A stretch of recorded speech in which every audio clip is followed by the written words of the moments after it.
First half was a disaster. In the last 7 games, Rio, the score at half-time in those 7 games has been Manchester United 7-2 down. They're starting games appallingly. What does that tell us? I just think they've been disjointed. I think all over the park, there's no real pattern of play with the way that they're playing at the moment, and they almost become a reactive team. They almost wait for the opposition to take the lead or take the game by the scruff of the neck. Today was a prime example. Bournemouth completely outplayed him in the first half. Jose Mourinho admitted that there himself. But why, though?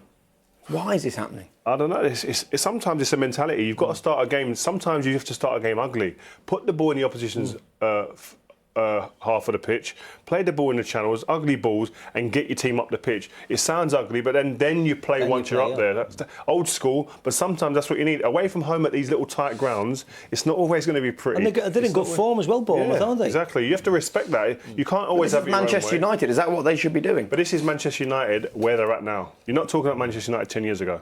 This is Manchester United where they're at now, and this is what we've come to expect over the last few years. So we're not talking like this is something that's out of the ordinary. This is something that's begun on the last few years. And you're only talking about Manchester United now in the first half of games. They went on to win the game, which is the most important thing. Yeah. But at times when you start to struggle, or if you're feeling low in confidence, or you feel as if you're getting outplayed by the opposition, which happens in every game, no matter how good or bad you are, as Rio said, sometimes you just get a message out to the team, right, let's just turn them round, let's just play up there for 10 minutes, keep the pressure off our defensive area. But I never saw the game today, I was travelling down here.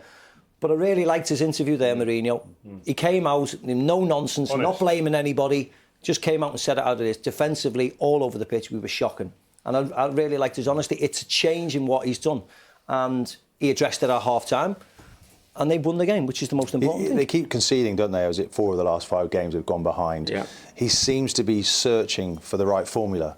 And it's almost like a trial each week. What is the identity now of Mourinho? What is the way that he wants to play? Does he want to play with 1 midfield player that sits in front, 2 midfield players either side? Is it Lukaku up top, or is it Rashford? Is it Sanchez today? He doesn't seem certain of his best players, and he needs to know. All the other clubs he's been at, he knows pretty well, certainly his first appointment at Chelsea, who his best 9 were, or about 9, 11. You know, so the best 9 players, they were players that were immovable from that team. This time round, he seems to have lost his way.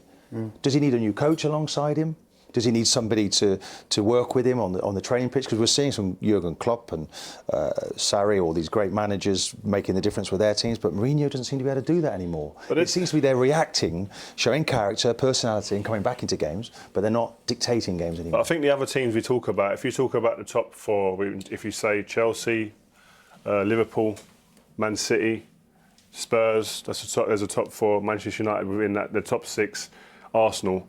The other teams, what they have above Manchester United is consistency of personnel.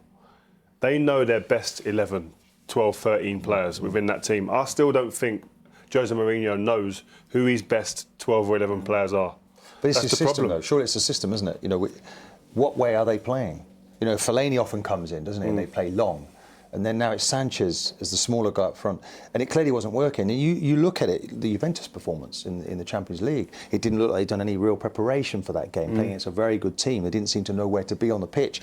You've got to give the players a platform, as good as they are, to then go and play well. We've seen that today with Arsenal. Essentially the same group, a different manager, a different message, a different performance.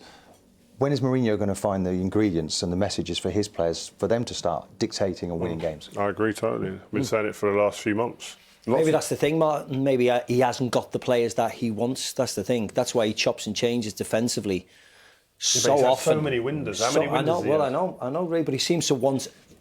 We feel like he wants another centre half. So the Lindelofs and the Baillies that he's brought in are clearly nowhere near the standard that he wants them to be. Astonishingly, he has spent over £1 billion in the transfer market, him alone as a manager. It's absolutely incredible. He's won trophies doing that, though. He's won trophies, but without money, you know, what would he be able to do? He's being asked now to work with this group, and he's getting results. That's the group he's built, by the way. He's built this group. He's not like he hasn't spent no money. He spent a hell of a lot of money. How much has he spent? Hundreds, a couple of £100 million. His net spend is £1/3 billion.